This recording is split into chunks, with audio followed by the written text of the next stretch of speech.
AgTegra is built on a legacy of farmer-owned cooperatives, providing superior service and relentless innovation for generations. We're committed to your success and the safety of our employees and members. For your grain needs, call Chance Scott at 605-846-1099. And for all your agronomy needs, reach out to Cole Hamlin at 605-871-9572. AgTegra, growing together for generations. Hello, I'm Pastor Jeff Lathrop of Pierre First United Methodist Church, and I'd like to invite you to join us in person for worship on Sunday mornings at 8:30 a.m. or 11 a.m.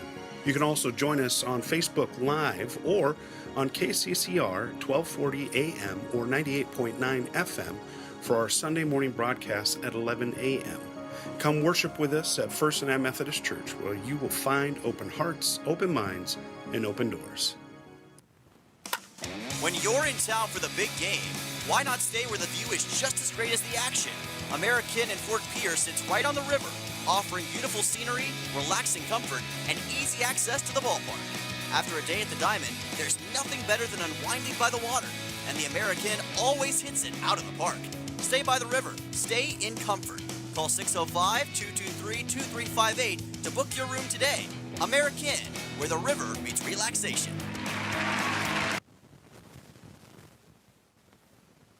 Step up to the plate with Overhead Door Company of Pierre. Like your favorite team, we deliver reliability, strength, and top-notch performance. For over 100 years, Overhead Door has been the most respected name in the industry. From commercial or residential repairs to full upgrades, our team of technicians stand ready to provide winning results. Don't let a faulty garage door strike you out. Look for the signature red ribbon and call the industry MVP at 605-224-6200. Bring your garage door game to the big leagues. Is your roof ready for the next South Dakota storm? Don't wait till it's too late. For over 25 years, Karsten Erickson Roofing and Construction has been serving Central South Dakota with quality roofing and construction. He has now added gutters. We offer dependable service, guaranteed workmanship, and no unnecessary flash or fuss. Just reliable protection for your home. Karsten Erickson Roofing and Construction. Experience you can trust. Call today, 605-280-8133. Karsten Erickson Roofing and Construction, serving Central South Dakota for over 25 years. Look, it's no secret that owning a vehicle can cause a lot of stress, and they get a lot of wear and tear on them through the extreme seasons we've grown to love. Graham Tire wants you to know that you can trust them with any problem that you have with your vehicle. Their ASE certified mechanics can make your AC cool again, or even just change your oil. They can look into and fix those noises that seem to come from nowhere and have you stressed out. Bring your car to Graham Tire so they can put your mind at ease. Graham Tire, your tire store next door. Since the day First Fidelity Bank first opened its doors for business in 1905, we've served the credit and investment needs of this area. The money that's deposited with us is reinvested locally in the form of loans to area families, farms, and small businesses, where it can help create new opportunities for everyone in our community. First Fidelity Bank, first-class banking on a first-name basis. Member FDIC, an equal housing lender. Online at ffb-sd.com. Want technology solutions you can trust from a neighbor you know? Comtech, locally owned and serving Pierre and surrounding area since 2009, is dedicated to keeping your home, farm, and business connected and secure. We offer a full range of services, from audio and video, security, surveillance, and networking with expert installation and support. Visit our storefront, call us at 605-224-4066, or visit our website, comtechplus.com, to experience the Comtech difference. Comtech, your local technology experts. And we welcome you back here at Hyde Stadium as we are getting set for game number 2 between the Pierre Governors and the Sturgis Scoopers. John Wickler alongside Blake Dean as we get set for this second matchup. And we just got the lineup for Pierre, and we can go through that here in just a moment. But it is going to be John Newhart that will be on the mound for the Governors in this second game, as he will get his second appearance and second start overall. And Blake, you know, this game against Sturgis, he had a 13-1 win.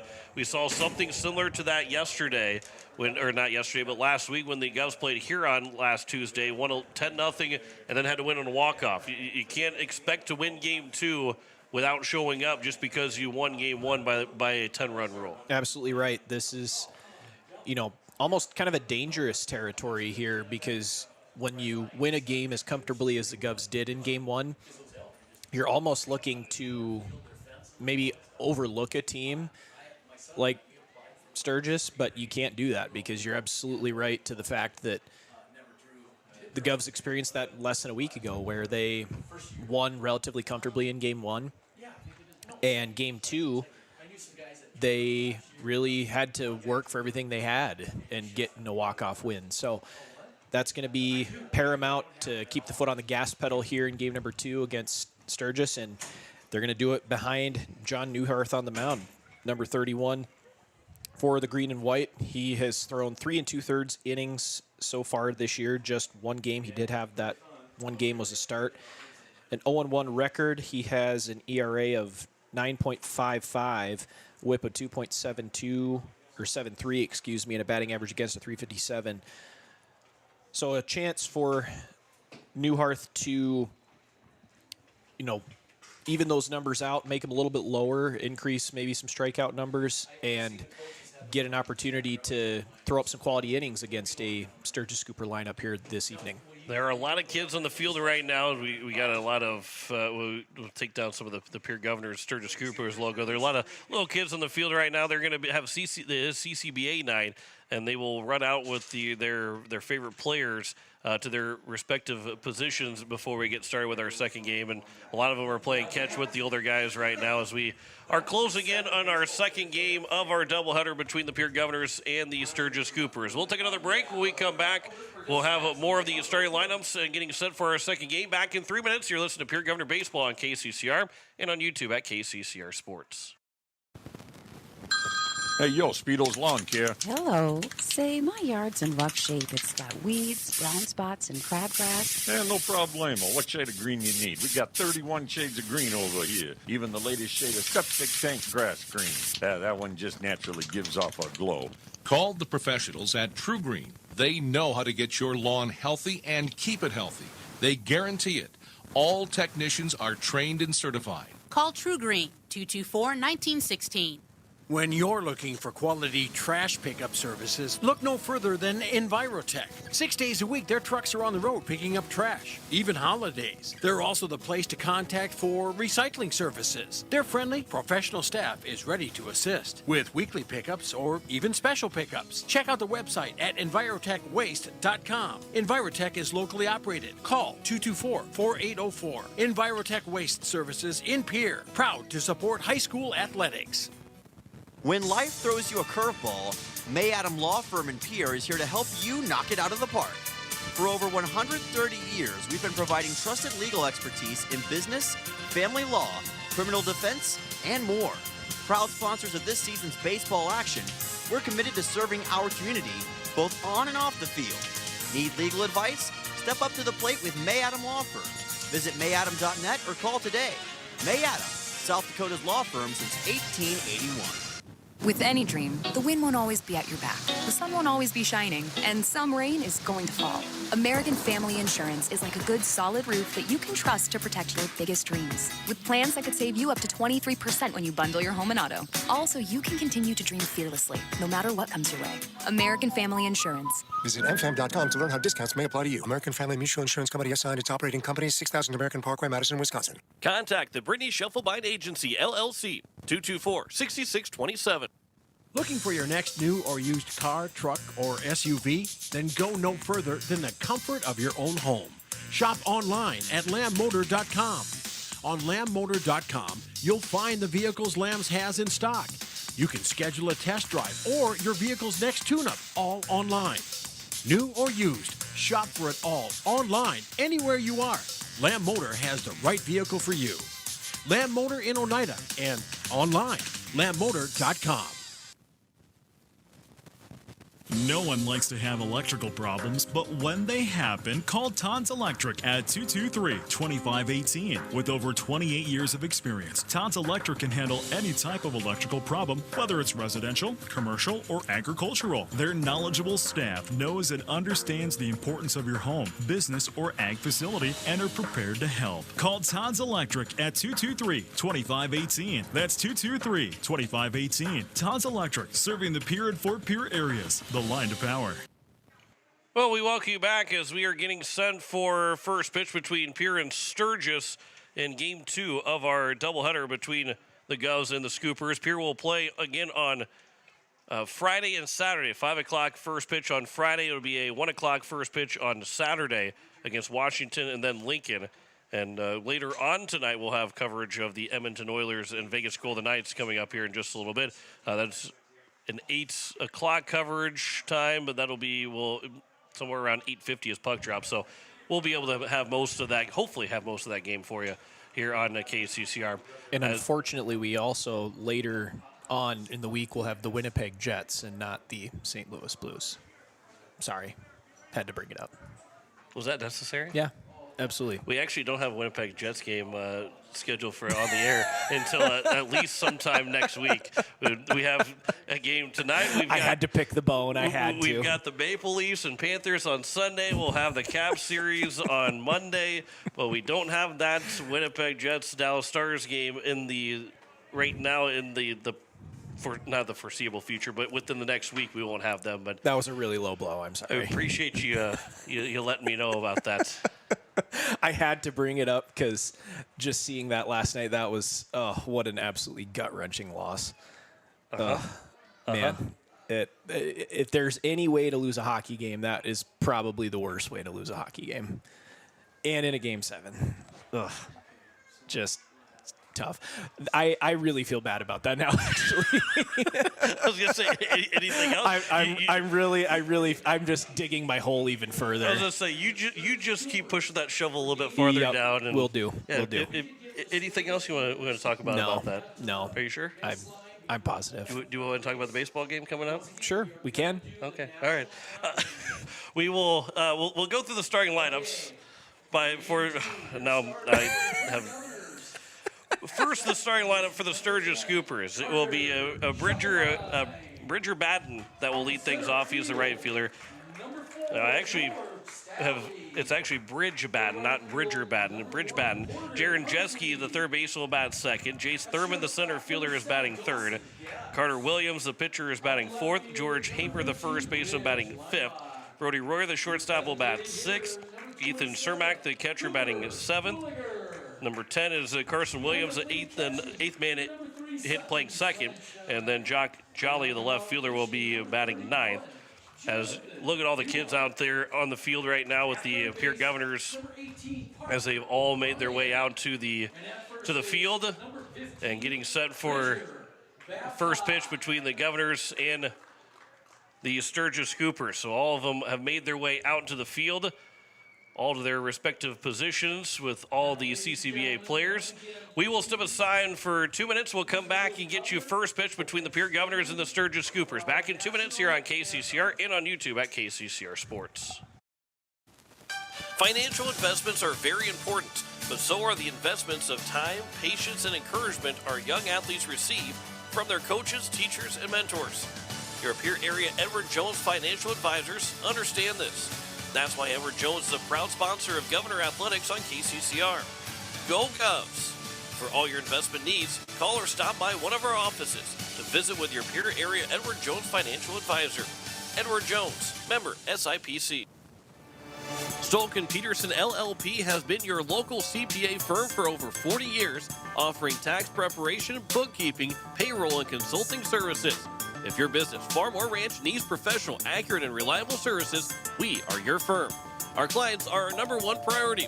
If you need a higher level of accounting service, give us a call at 605-224-5828.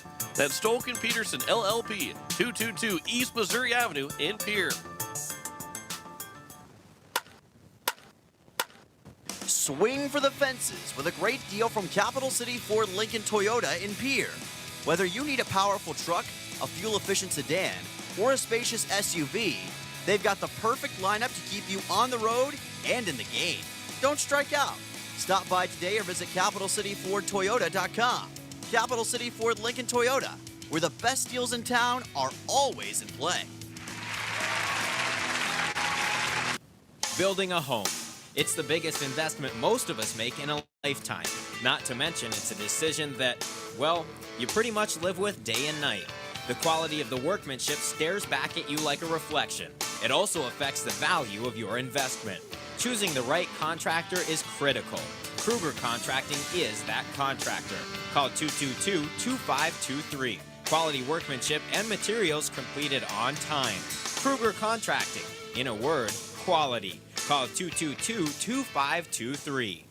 Becky Farm Insurance are here to help you with your insurance and banking needs. State Farm's not just insurance. It's banking, investments, IRAs, loans, and a whole lot more. We offer guidance in a personal and caring way that helps you manage the risks of everyday life, recover from the unexpected, and find ways to control costs so you can realize your dreams. We know how life is, and we're here for you. Stop in to see Becky at 1315 East Wells Avenue in Pierre, or call Becky at 224-4173. As we welcome you back, we are getting set for first pitch between the Pierre Governors and the Sturgis Scoopers. John Winkler alongside my former friend Blake Dean as we get ready for our second game in our doubleheader. That's probably appropriate for what I just did to you. It was good being your friend for a couple of years. You know, everything has to end at some point. It will be Carter Williams will be the pitcher for the Sturgis Scoopers here in game number 2, but it will be the lefty John Newharth. We go from one lefty to another lefty as John Newharth will be on the mound for his second start. He threw 3 2/3 innings in his lone other start. He is 0-1 of the season, 5 hits allowed, 5 runs all earned, 5 walks, and 1 strikeout. That ERA says 9.55 and a whip at 2.73. Batting average gets to 357, but one good outing here, you know, 4 or 5 good innings from Newhart. That ERA goes from nearly, you know, at 9.5 down to 4.5 by the end of the day. Yeah, it really does, and that's probably the biggest thing that he's gonna need to do. Probably objective number 1 for Newhart is fill up the strike zone as much as possible, because, you know, looking at his stat line from his only start, 5 walks and only 1 strikeout.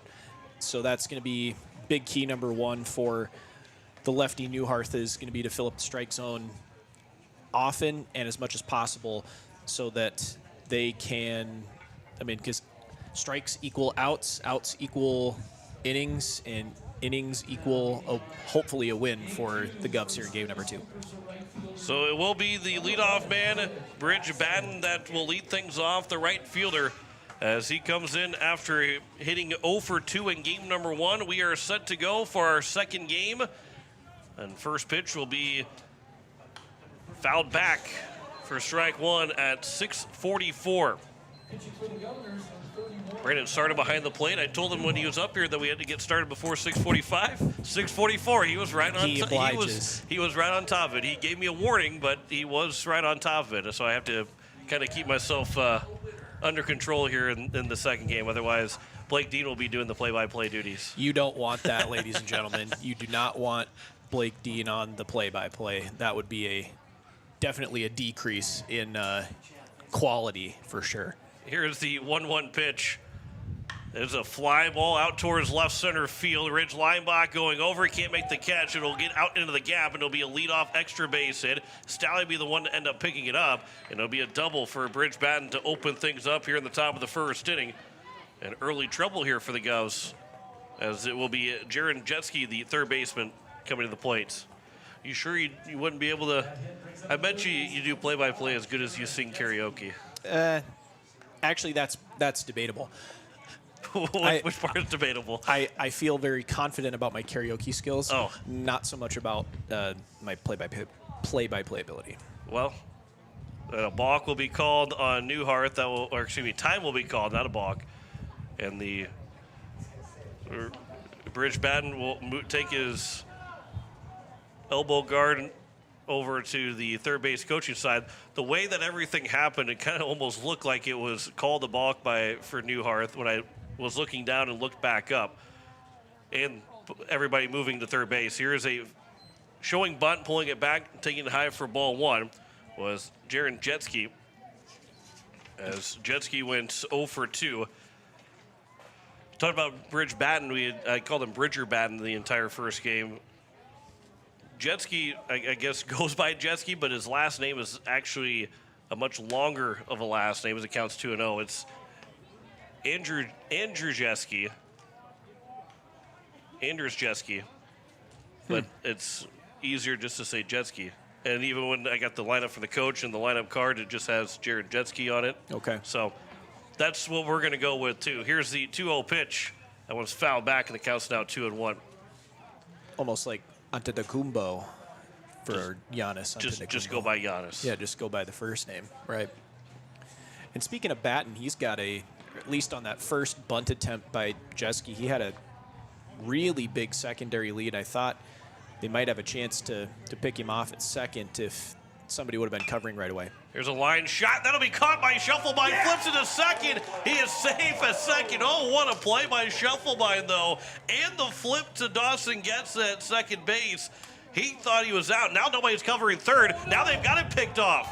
So now the throw to third, and O'Brien will tag him out, and it will still be a double play.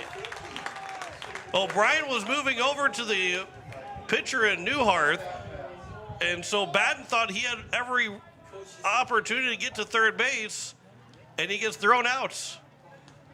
So that's just your standard L4, and then 4-6-5 on the double play to have 2 outs now in the inning with nobody on base. And it brings up number 3 man, Jace Thurman, who takes strike 1 with nobody on and 2 outs here at the top of the first inning. I like the idea there by Batten because he was just able to sneak in front of the tag or in front of the attempt on the flip from second to short where he was called safe, but time hadn't been called, and the third baseman was not covering third base. He was actually closer to the mound than he was at third base, so I like the idea by Batten to think, hey, nobody's called time yet, and everybody's just kind of standing around. I may as well try to take third base, but O'Brien retreated to his position quickly, and Getz was able to get it over to O'Brien in the base path to get Batten out for out number 2 here in this top of the first.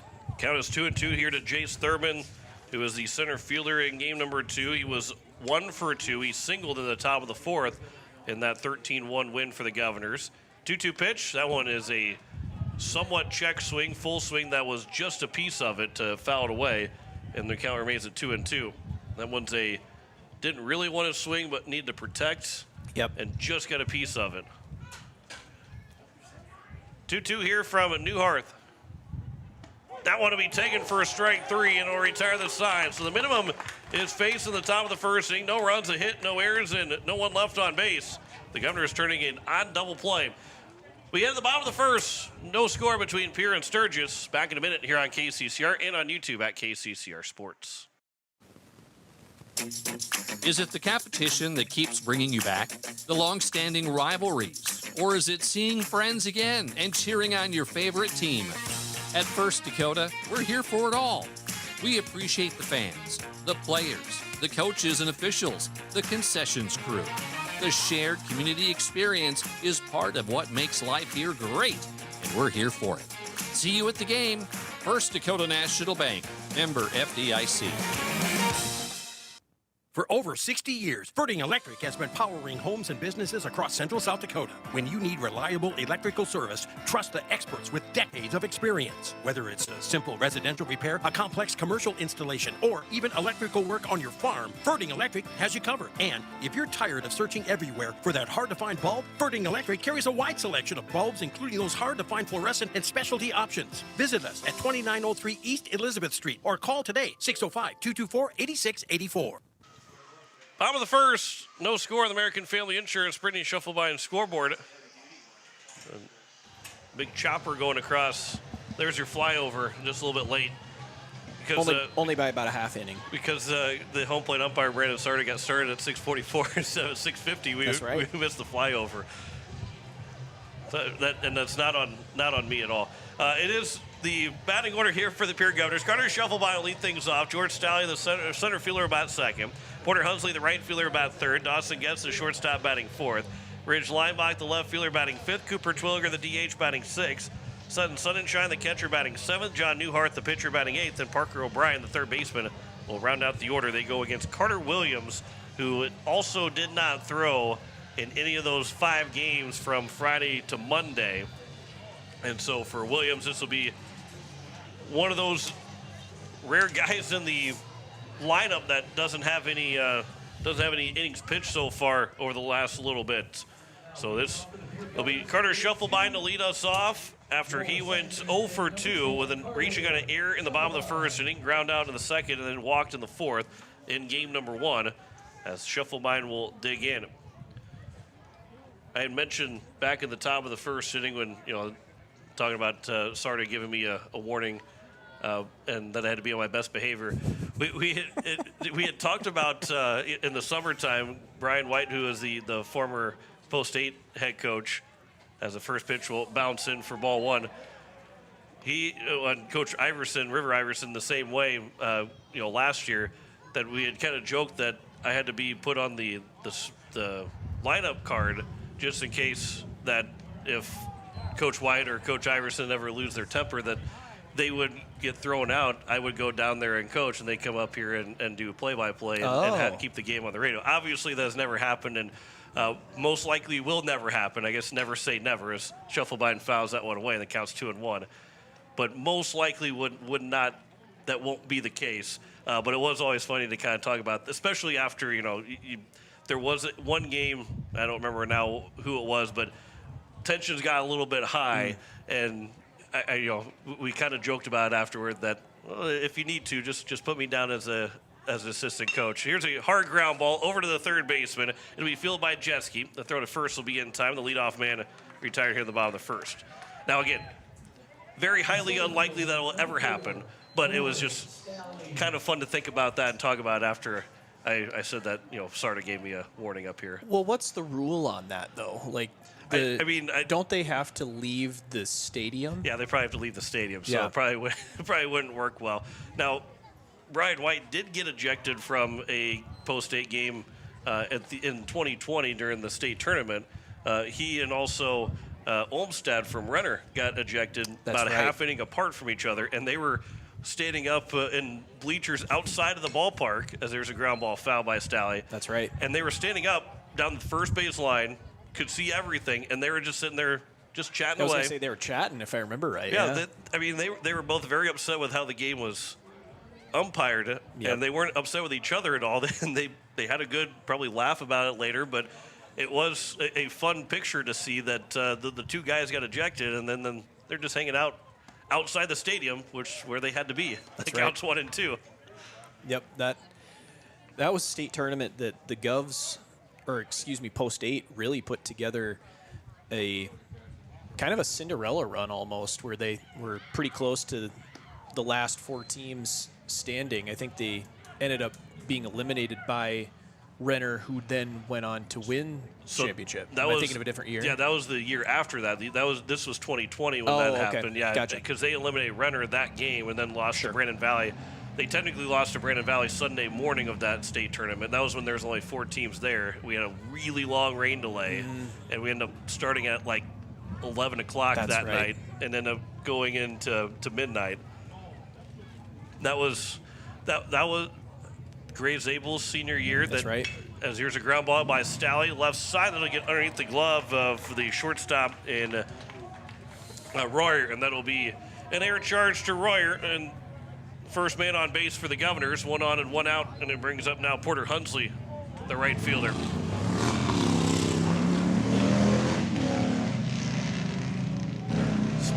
Speaking of Sturgis. There you go. When they're in town, motorcycles come out. Motorcycles come out, especially on a nice day like today. It's, close to 80 degrees here in the capital city. Not really a cloud in the sky as runner takes second base in sun and shine. Stalley, excuse me. I should look at a lineup card. Stalley takes second on the stolen base there, but yeah, really a great day for the motorcycles to be out. Like I said, mid to upper 70s, really not a cloud in the sky, wind breeze a little bit, so not a whole lot of bugs on you either, as the count's now 2-0 to Hunsley. I think they were listening to the game and wanted to see how much they could be heard on the game too when they were driving by. And then get talked about. They're still driving. They're hitting it hard as they're driving away. 2-0 pitch is over for a strike. The count's now 2-1 here to Porter Hunsley. .250 batting average. He got a base hit with a little blooper over the first baseman's head, which was his 4th hit overall and 13 at-bats on the season for the freshman. 2-1 pitch, hard ground ball left side. That'll be fielded by the shortstop. The throw was low and unable to be picked out. Stalley does not stop around third base, and he comes in to score. And it's now a 1-0 lead for the Govs here with one out in the bottom of the first, and the second straight error charge to the Sturgis Scoopers. Yeah, just kind of a low throw there by Royer, and unable to pick it out was George Hammer, the first baseman, and that allowed Stalley really didn't put the brakes on other than right away when he wanted to make sure that Royer was going to field it, as Hunsley is off with the pitch and he takes second on the stolen base. So Stalley never stopped running, so after the throw was made and then the pick wasn't completed by Hammer, that Stalley was able to score from second to make it a 1-0 ball game. Here's the next pitch to Dawson. Gets ground ball again over to the shortstop. Jeske will field. His throw is high, that time staying on the bag and making the catch was the first baseman and Hamer. And there's now 2 down. And over to third will go Hunsley. He went on the throw. And it brings up now Ridge Leinbach, the left fielder. A chance to make this maybe a 2-0 lead here for the Govs in the bottom of the first inning. Jeske's had Royer's got a lot of work over at shortstop in this inning. The first ground ball was over to Jeske at third, and then the last 3 have grounded his way. He's made 2 errors of the 3 attempts over at short. Here's the 1-0 pitch now to Leinbach. That'll be upstairs, and the count's 2-0. It really is a beautiful night here at Hyatt Stadium. We've got down to 72 degrees. It's going to be a warm one Friday and Saturday. Looking at a high of 88 on Saturday. Here's another ground ball over to the shortstop. Royer gets a nice charity hop that time, and the throw to first will be in time to retire Ridge Leinbach. 1 run scores without a hit, 2 errors of the inning, and 1 man left on base. We head to the top of the second. Pierre leads at 1-0 over Sturgis. You're listening to Pierre Governor Baseball on KCCR and on YouTube at KCCR Sports. Back in a minute.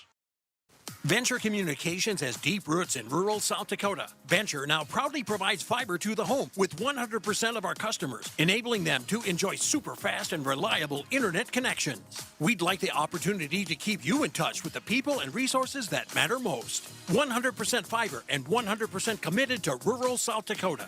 Call Venture Communications today at 605-852-2224, 605-852-2224, or online at venturecom.net. At Shane's Pharmacy, your health care is important, and Shane wants to be the pharmacist to take care of you. Shane's Pharmacy will make sure your prescriptions are filled in a timely manner, they will answer your questions, and they will even deliver to your home or office. Call 223-9200. Shane's Pharmacy, the pharmacy you know and trust. The number again is 223-9200. Shane's Pharmacy in Fort Pierre, proud to support high school athletics.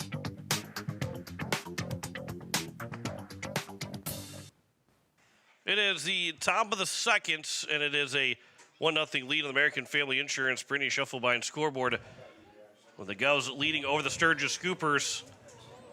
And it's 4, 5, and 6. Carter Williams, George Hamer, and Brody Royer, the first 3 hitters. You're listening to KCCR Pierre, Riverfront Broadcasting Station. As we just get past 7 o'clock, Game 2 is underway here in the top of the second inning as the first pitch is missed low for ball 1. 13-1 win for the Govs in game number 1. 13 runs on 10 hits. They'd have 3 errors and only left 2 guys on base. Sturgis had a run on 2 hits, 3 errors, and 2 men left on base. 1-0 pitch. This will be flown out towards left center field. George Stalley will make the run to it. He'll make the catch as he continues to backpedal. And the leadoff man retired here in the top of the second. And it brings up now George Hamer, the first baseman. Yeah, nice job by Stalley, reading the wind well.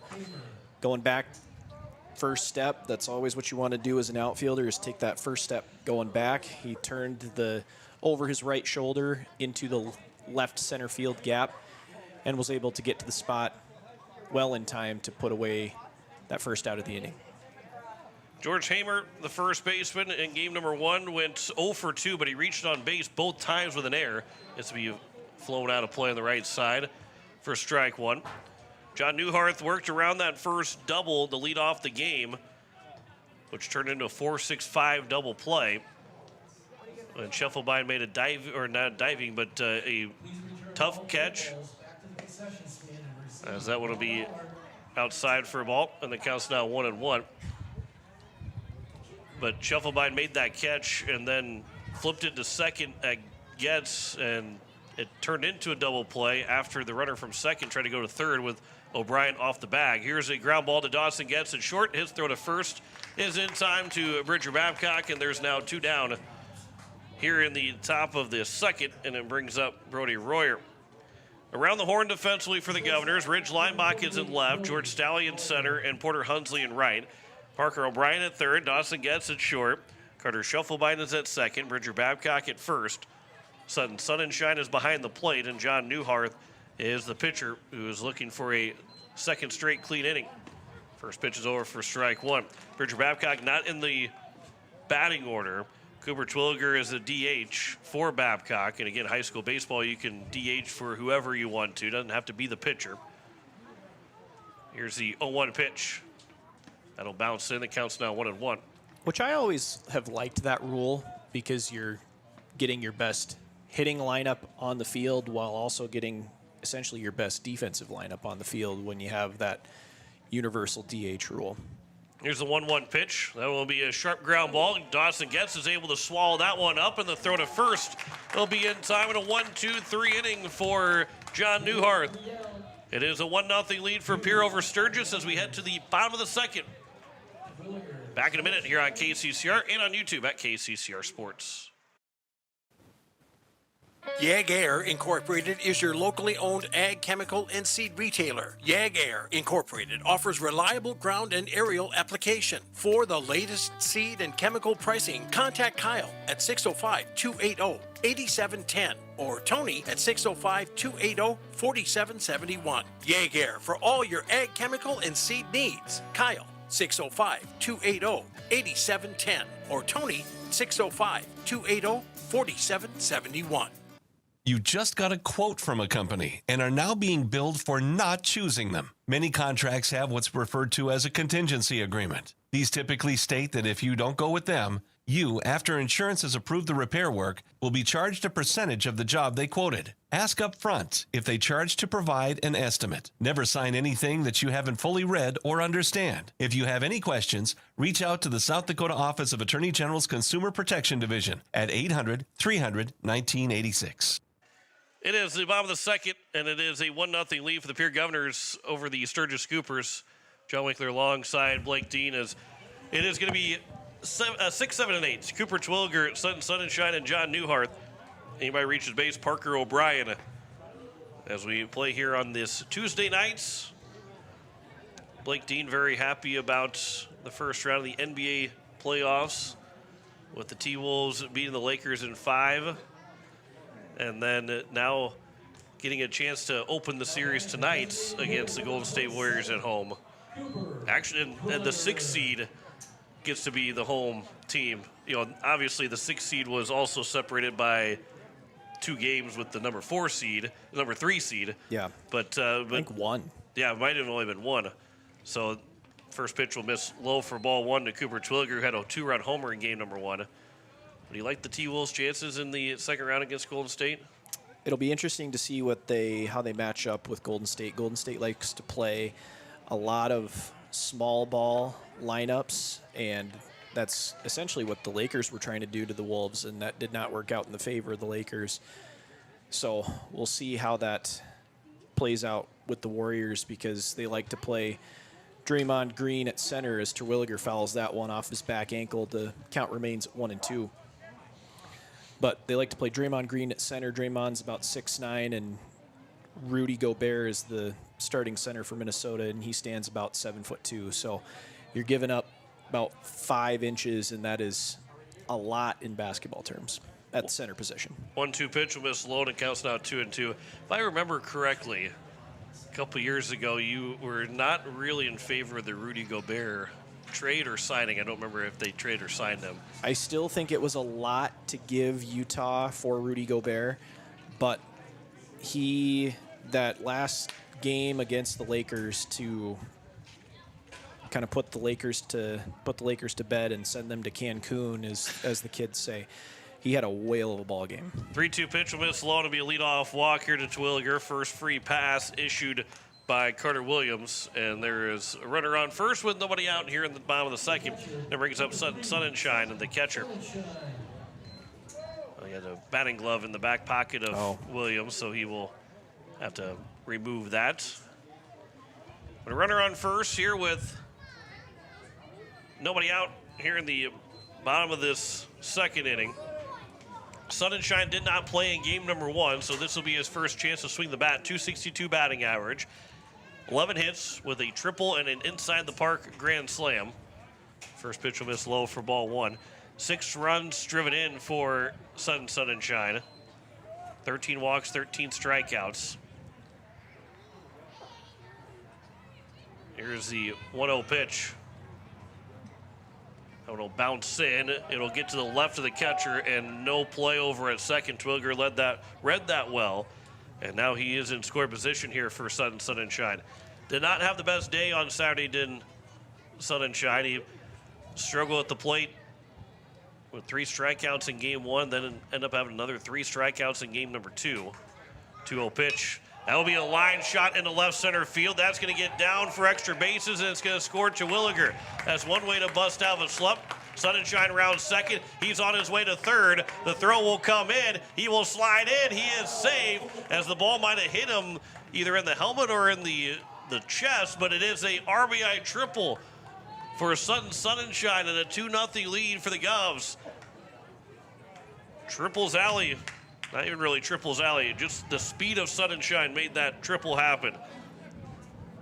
Yeah, nice job by Sonnenschein testing the defense of the Scoopers, putting them on notice as he put that one into the left center field alley, to your point. And, you know, a perfect throw on the relay might have gotten him, but to your point, I think it got him maybe in the upper part of the back, and the ball actually kind of squirted away from everybody. And had he not slid headfirst into third, Sonnenschein, he might have had an opportunity to maybe score on that play, but stayed at third base, and Govs have now a 2-0 lead, and they're got a runner 90 feet away for making it a 3-0 ball game. Newharth will foul this one back, and it's now 1-2. This is only his second plate appearance. He's 0 for 1.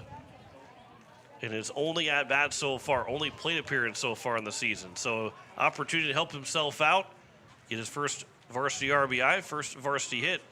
1-2 pitch, that is turned on and ripped foul down the first base line. That was a pitch that was a little bit below the eyes. Newharth, those ones where your eyes light up and you're ready to smoke it before it gets there. And it was ripping it foul. So it remains at 1-2. I'm not sure if that was an off-speed pitch or not, because Newharth was well out in front of that one, and put a good swing on it, ripped it, just happened to be foul. 1-2. That'll be behind Newharth and to the backstop, and jogging home will be Sonnenschein to make it a 3-0 game. And so the bases are now empty again. And Pierre's open up with the lead here in the bottom of the second. 2 runs already in the first 2 batters of the inning. And this is 8-9 now in the order, so Carter shuffle by, and he is for sure going to hit in this bottom of the second. Here's the 2-2. Newharth down the right field line, and will drop in for a base hit and scoops away from the right fielder. Newharth will round first on his way to second. He's got a single and an error, and John Newharth is standing at second base. His first varsity hits for the Governors. Yeah, turned on another one, just put this one more in fair territory down the right field line, and right in front of the right fielder, to your point. Ball got away from him. Newharth alertly able to move from what would have been a single to second base on the fielding error, and now another runner in scoring position for the Govs, and it looks like we're going to get a courtesy runner for Newharth, the pitcher. Aiden Johnson will be the courtesy runner. And Johnson, he has scored 4 times. He's got 3 stolen bases. So now the number 9 man, Parker O'Brien, who had 2 RBIs in the first game. First pitch will be upstairs for ball 1. 1-0 count here to O'Brien, number 9 man in the batting order. Then we go back to the top, and Pierre can settle into a potential big inning here in the bottom of the second.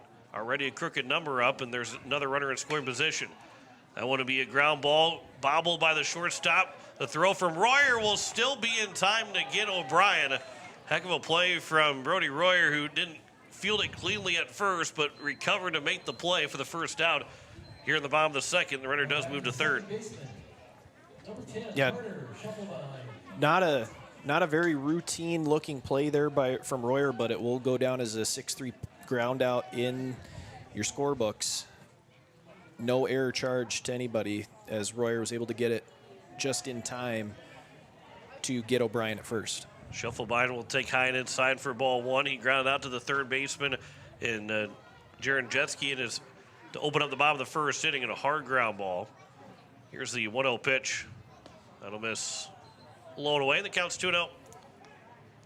Carter Williams, really long athlete. He's got to be well over 6 foot.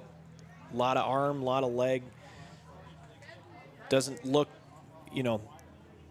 I think he might overextend a few different times, because it looked like to start the game he was bouncing quite a few pitches well in front of the plate. Now I think the release point's a little bit too high, because it's the last 3 have been consecutive balls here to Scheffelbein, and make it 4 now, as Scheffelbein will draw first base on the base on balls. So now it's first and third. George Stalley, who reached on an error and scored in that first inning, will come to the plate for the second time in this game. This is game number 2 of a 6-game week for the Govs to finish out the regular season. Washington on Friday at home, then Saturday at home against Lincoln to close out the regular season. And the Govs are looking for a chance as this pitch will get to the backstop. Scheffelbein was off with a pitch. Scheffelbein will make his way over to third, and he will be there standing up. He'll take 2 bases. He'll get the initial steal that he was trying to have, and then with the wild pitch, he didn't stop around second and ends up at third base, and a 4-0 lead now here for the Govs. That's just alert base running there by Carter Scheffelbein. Took off for second, sees the ball through, and he's able to take third as well. This will be another wild pitch, as this was spiked, and it will be Scheffelbein that will come in to score. And it's now a 5-0 lead here for the Governors in the bottom of the second with only 1 out. Nobody on base. Back-to-back pitches that, Blake, you brought up that point of that in the first inning he was spiking a couple and everything was short. And now he's done that the last 2 pitches and maybe overextending when he's trying to throw it, as this will be fouled back by Stallion. The count's now 2-1. And part of it might be that Williams is a lot more comfortable out of the windup as opposed to out of the stretch, because once he's able to get back to his normal rhythm on the mound, he's a lot more consistent around the zone. But then when he goes to the stretch, it's a little bit shorter. Ground ball, that's going to get through the hole on the left side underneath the glove of the shortstop and Royer. That's the 3rd error by the shortstop Royer, 2nd time that Stallions reached on an error from Royer. And there's 1 on and 1 out here in the bottom of the second inning, and it brings up Porter Hunsley, the right fielder. One of the things that I thought about too, John, and this kind of goes back to the Brandon Valley game that Dylan was calling. I think Sturgis is similar to Pierre in the regard that they've got a regular dirt infield, as Stalley is able to take second base on ball 1 here to Hunsley on the stolen base. But a lot of teams, a lot of towns around South Dakota and cities, I guess, are going more to the all-turf infield, so they get perfect hops all the time. When you play on a dirt infield and a grass infield, that kind of throws off your timing a little bit, and that's part of the reason why I think the Govs were able to win game number 1 was, they got on base on a hit. Then I think there was an error of some kind that allowed that run to score, and that was the Ridge Leinbach 15 strikeout ball game against Brandon Valley in a pitcher's duel between him and Aiden Zur. This is going to be popped up behind second base. The shortstop and Royer will backpedal enough to make the catch, and there is now 2 down as Hunsley is retired. He is now 0 for 2, and it brings up Dawson Guess, the 8th man to come to the plate He ground out to the shortstop. Royer has been extremely busy so far. He has recorded 3 different ground outs. He's had 3 different ground ball errors. He had the pop out, and then some of the base hits have kind of gone his way. This will be to the backstop and a wild pitch that will allow Stalley to get over to third. And the 1-0 count here to Dawson Getz. So Royer is definitely getting the work in right now with 7 different opportunities to field the baseball. But has made just 4 of those 7 plays so far. Here's the 1-0 pitch. That one is cued off the end of the bat. The catcher in Cermak was looking up thinking it was popped up, but Getz was so out in front of it that it hit the top of the barrel and it spiraled back. Sturgis has an all dirt infield also, don't they? They do, Or yes. a natural infield? That's what I thought. Here's the 1-1 pitch. That'll bounce in. Good block there by Cermak, and the count's now 2-1. Yeah, you start thinking about, and Mitchell is interesting because they can play at Drake Field. Yep. And so that is a all-turf infield. And obviously Cadwell Park is not all, it's a natural dirt and natural grass, everything. As that'll be a sharp ground ball to the second baseman, fielded by Carson Williams. He'll throw to first to retire Getz and retire the side here in the inning. But 4 runs score and 2 hits for the Governors. There was another error charge to Sturgis and 1 man left on base. We head to the top of the third, 5-0 lead for Pierre over Sturgis. You're listening to Pierre Governor Baseball on KCCR and on YouTube at KCCR Sports. Back in a minute. Beck Motor Company is proud to sponsor the Pierre Governors baseball team this season. Just like the Governors, we believe in hard work, dedication, and striving for excellence every day. As these young athletes give it their all on the field, Beck Motor Company is here to deliver top-quality Chevy and Cadillac vehicles and unbeatable service. We're committed to supporting our community, and there's no better way to show that than backing our hometown team. Visit Beck Motor Company today and find the perfect vehicle to fit your lifestyle. www.beck-motors.com. 605-224-5912. Go Govs! Walking together in faith, living together in faith, working together in faith, that's who we are. Hi, this is Pastor Sam Hanschke. I hope that our athletes have an excellent and successful season. I pray that God would continue to richly bless them.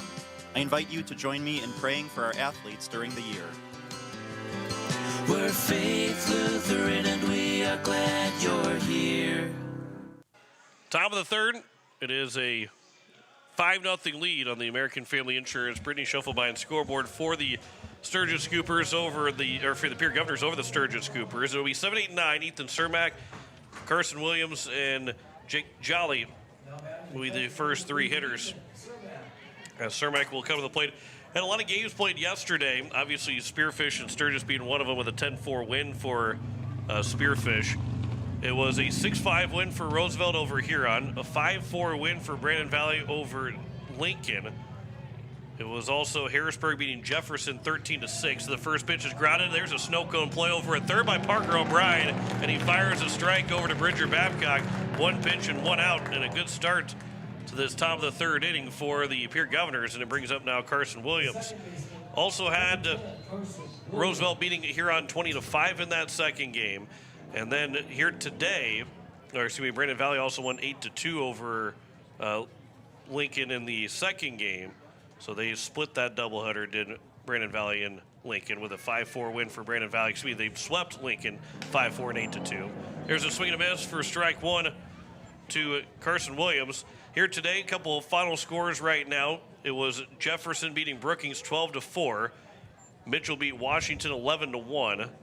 T is currently down to O'Gorman 9-2 as there's a swing and a miss, and the count's 0-2. And Mitchell and Washington will play another game. Jefferson and Brookings will play another game. Spearfish and Rapid City Central are also scheduled to play.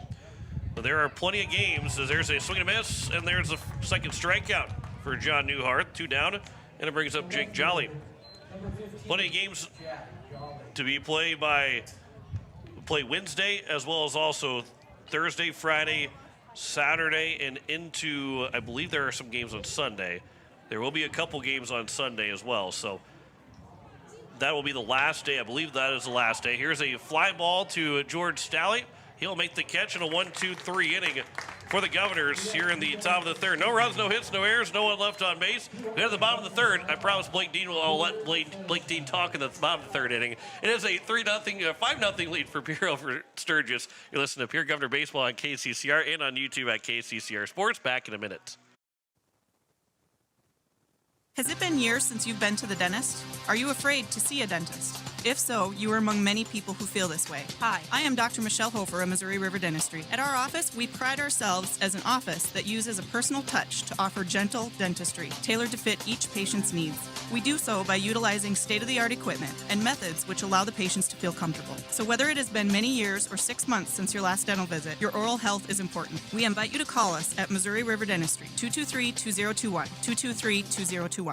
Wagner Auto Company is your complete transportation headquarters. You'll find a great selection of quality new Buick, GMC, Chrysler, Dodge, Ram, and Jeep vehicles, plus a great selection of quality pre-owned and certified pre-owned vehicles. They'll take good care of you after the sale with a full-service parts and body shop, along with a friendly financing team that'll do their best to get you into your next new or pre-owned vehicle with financing that fits your budget. Wagner Auto is your local, family-owned, full-service dealership in Pierre. WagnerAuto.com. That's WagnerAuto.com. It is the bottom of the third inning, and it is a 5-0 lead for the Governors over the Sturgis Scoopers. John Wickler alongside Blake Dean. Yes, he is still with me. He did not talk in that top of the third, but Blake is still with me. 5-pitch inning for John Newhart, Blake, and this is a 5-0 lead, but this is exactly kind of how the Governors want to see these games be going right now. Is your pitcher in Brendan McCullough. John Newhart he threw under 50 pitches in 5 innings. Newhart has not thrown a whole lot through 3 innings, and you've got a decent lead right now that you can add on to. This is following the game plan to a T right now for the Govs. Absolutely. This is exactly where they want to be. Newhart only 26 pitches through 3 complete innings so far. Efficiency is the name of the game for both of the Governor pitchers here in this doubleheader. And Newhart, to your point, and McCullough, both left-handed pitchers. They've thrown only lefties to this Sturgis lineup, and that's probably something that Sturgis hasn't seen a whole lot of most of the year, if not all year. It's always good to see lefties on the mound.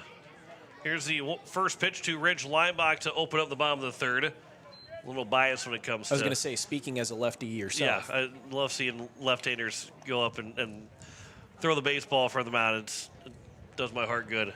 It's always fun to watch them throw well, which that has been the case pretty much every time a lefty's on the mound. Here's a line shot, sinking and diving to make the catch is the left fielder, Jolly. And it steals a hit away from Ridge Lineback to open up the bottom of the third inning. That was a tough play for the left fielder who had to come in. It was hooking its way towards the line, and it didn't have a whole lot of airtime either.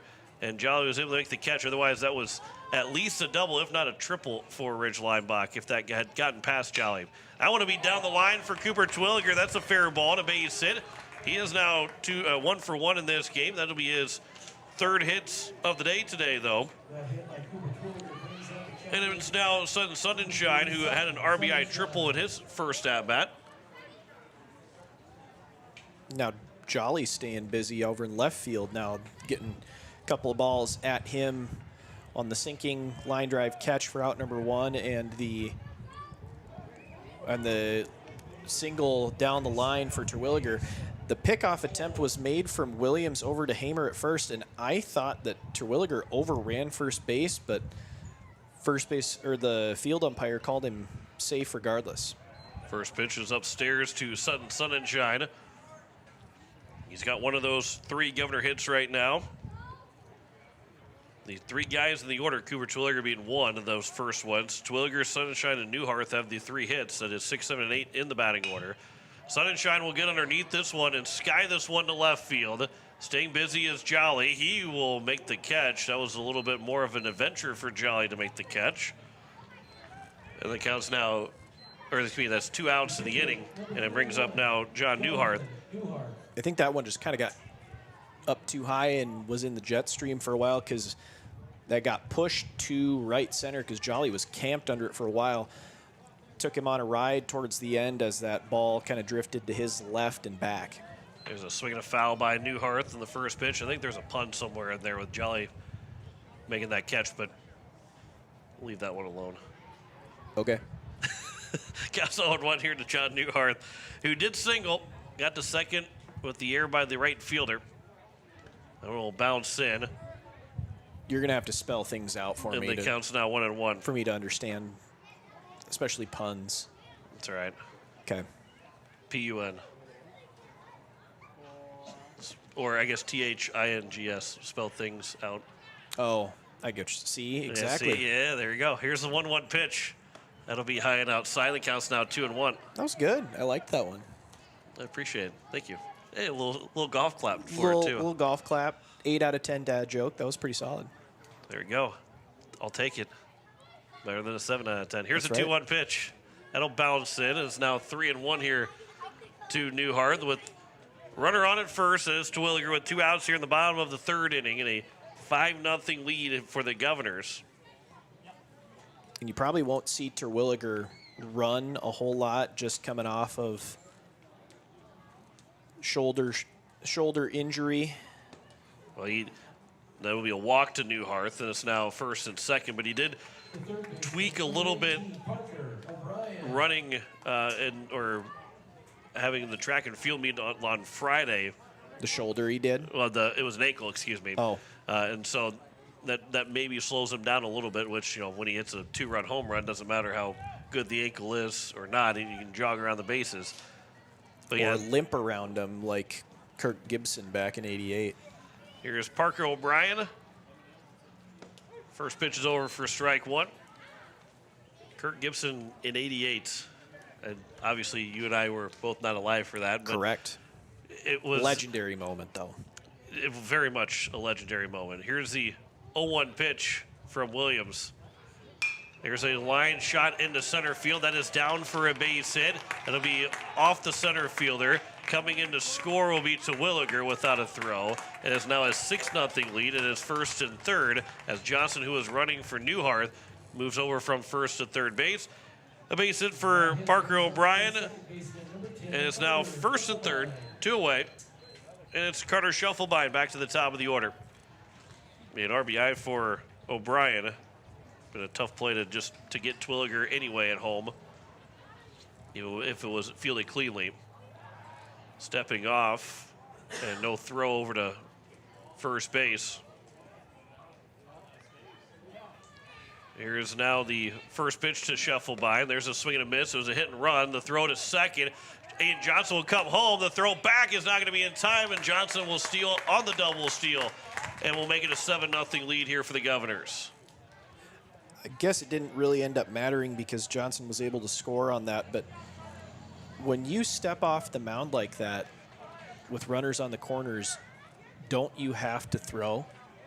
Well, and so I wasn't fully paying attention to what he did. Did he step off the back of the rubber? He stepped off the back, yeah, but then you don't have to throw. You don't have to throw anywhere. As long as you step off, you disengage from the rubber. Okay. You don't have to throw. Here's a 0-1 pitch that has flown out to center field, backing up the center fielder, and Thurman will reach up at the last moment to make the catch and retire the side here in the bottom of the third. But another 2-run score in the inning on 2 hits. There were no errors, and 1 man left on base. We head to the top of the fourth, a 7-0 lead for Pierre over Sturgis. Back in a minute here on KCCR and on YouTube at KCCR Sports. People helping people. Have you ever wondered what the benefits are of becoming a Owyhee Federal Credit Union member? At Owyhee Federal Credit Union, we reinvest profits in you. We do this in the form of lower interest rates, higher dividends, and low to no fees. So come check us out or come in at 221 East Pleasant Drive in Pierre, because at Owyhee Federal Credit Union, we treat our members like they own the place because, well, they do. Owyhee Federal Credit Union. Most of us already know that Gales Gas of Pierre is the place to call for propane. They offer an automatic fill plan so you never have to worry about running out of propane.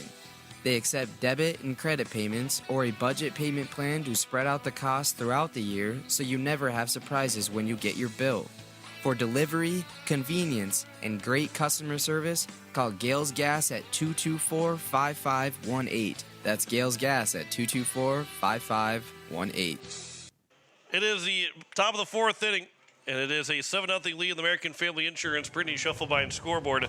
Top of the order for Sturgis Scoopers, Bridge Batten, and then Jaron Jetski and Jace Thurman be the first three hitters. Anybody reaches base, it'll be then to Carter Williams. So Bridge Batten, you doubled the only hit so far for Sturgis. Digs in, the first pitch will be over for strike one. Blake, I'll go back to it because I mentioned the 88 Kirk Gibson home run. But the one that, for us growing up that stands out is, I know that there's a lot of disdain for both those franchises, but the Red Sox Yankees in 2004 and the reverse sweep that the Red Sox had, they ended up winning the World Series over the Cardinals in a sweep. But, we were talking about not being alive for Kirk Gibson's home run. There's all these kids on the baseball field that were not alive when that, and that just feels to me, and I'm sure to you too, that feels just weird to say that they have zero recollection other than highlights of that happening as it counts 2-2. Yep. I mean, it's wild to think that, but a lot of the timeline of life for a lot of these kids starts in the early part of the 2010s. So you're absolutely right, as that one is softly lined over to the first baseman, and Babcock, he's able to put it away for out number one. But, that's where their timeline of life starts, is 2010 to now. So it'd be very similar to us, being born in the mid-90s, early to mid-90s, and that event happening in the late 80s. Here's a line shot. That'll be caught by Schuffelbein. Jetski's done the same thing twice, lining out to Schuffelbein up the middle of the field. And there's two quickly down here in the top of the fourth. And it brings up Jace Thurman, the center fielder, who struck out looking in his first at-bat.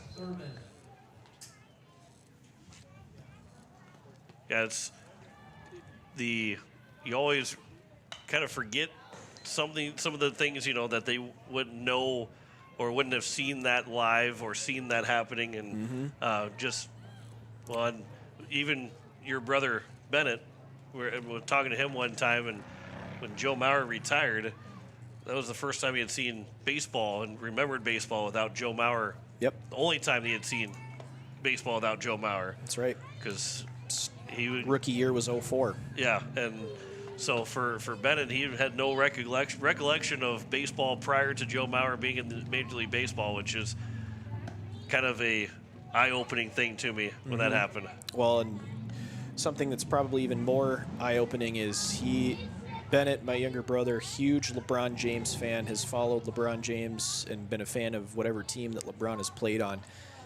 So it'll be interesting to see where his fandom aligns once LeBron retires in a few years, but kind of similar to the fact that he has zero recollection. He was, let's see, games started in, let's say, September time frame, as base on balls to Thurman will put him on first base here with 2 outs. Bennett would be about 5 or 6 months old when LeBron made his NBA debut, and he will be graduating with his bachelor's degree this weekend. First pitch is upstairs for ball one to Carter Williams, and all the debate of LeBron and MJ and all that stuff, but just in general, that you got kids that were barely born when he started playing the NBA, and he's still playing in the NBA when they're going to be graduating college at a high level. Yeah, it's still kind of that's a crazy thought. As it counts 2-0 here to Carter Williams, he'll get a new baseball from the home plate umpire. We'll see which one is working best, which one's got more strikes to him. And I don't mean that in a bad way. It's kind of, obviously a little more a ha-ha, but for John Newhart, and sometimes it is just the feel of the ball is a little bit different. The laces aren't right or whatever it might be, and sometimes you just need a new baseball to kind of reset yourself. Absolutely. One of those things that sometimes it might be a mental thing, but it does feel a lot different coming out of your hand when you get a new ball, and that can change maybe that release point too. Well, now it's back-to-back walks here, first and second with 2 away in the top of the 4th inning, and Coach Scott Rye will make his way out to the mound once the runner gets to first base, and time will be called, and we'll see if there will be a change or not. He's going to back away the entire infield and just have a conversation with Newhart, the Sunshine, and himself. With the runners at first and second and 2 outs here in the top of the 4th inning. Going back to your point, too, John, about things that kids probably don't remember that are playing for the Govs here this evening. Another one on the baseball side of things would be just how dominant of a hitter Barry Bonds was back in the early 2000s. And I had seen a really interesting article. I had known this just with family connections going back there, but the guy that manufactured the bats that Barry Bonds used to use is actually from Wessington Springs, South Dakota. A guy named Sam Holman. Sam Holman, manufacturer of Sam bats, which really was kind of the changing of moving from ash bats in the major leagues to maple bats.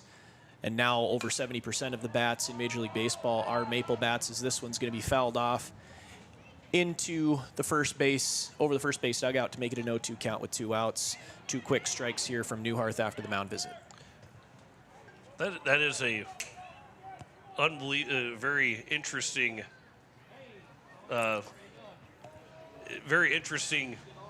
piece of information that you just never would have thought, the bats would be coming from. There's a pickoff attempt and no throw, but you never would have thought that bats would be coming from like Western Springs, South Dakota. Yeah, and he wasn't manufacturing them there at that time, but the fact that a guy from Springs has that connection to. Yeah, that's just something that's really unique to South Dakota in general. It's now second and third as the 0-2 pitch will get underneath the glove of Sudden Sunshine. Ends up being a wild pitch, and the count's now 1-2.